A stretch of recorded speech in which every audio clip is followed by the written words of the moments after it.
মোটু মোটু মোটু মোটু মোটু মোটু। কেন তোমরা আমাকে এমন করে জ্বালাচ্ছ? মোটু মোটু মোটু মোটু। আর ভালো লাগছে না, আমি বাড়ি চলে যাচ্ছি। মা, সবাই আমাকে মোটু বলে ডাকে। কেঁদো না বাবা, শান্ত হও, আমি দেখছি কি করা যায়। তুমি তো অনেক ভালো, এসব কথা একদম মনে ধরবে না। ভাবি, আর বলেন না, পাড়ার বাচ্চাগুলো এত দুষ্টু হয়েছে যে ওদের জন্য আমার ছেলেটা রাস্তায় বেরোতেই পারে না। ওরা ওকে শুধু মোটু বলে ডাকে, সবাই ওকে মোটু বলে ডাকে, তাই ও সব সময় মন খারাপ করে থাকে। চিন্তা করবেন না ভাবি, বাচ্চারা একটু দুষ্টু হয়। ওরা ছোট বাচ্চা, একটু দুষ্টামি করবেই, চিন্তার কিছু নেই। সময়ের সাথে সাথে দেখবেন সব ঠিক হয়ে যাবে।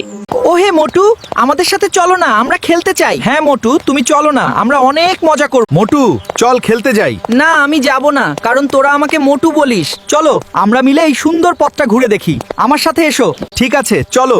আজকের দিনটা খুব সুন্দর, তাই দেরি না করে এখনই বেরিয়ে পড়া যাক।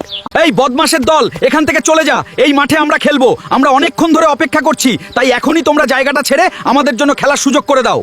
এমনিতে তো হবে না, বরং আসো আমরা একটা খেলা খেলি। যে জিতবে এখন থেকে তারাই এই মাঠে খেলবে। আসো, তোদেরকে জেতাচ্ছি। আমরা জিতে গেছি, আমরা জিতে গেছি। আনন্দ করো সবাই, আজ আমাদের অনেক বড় জয়। আমরা সত্যিই খুব খুশি। তোরা সবাই আমাকে মোটু বলিস, দেখ এই মোটু আজকে তোদের জন্য কি করলো।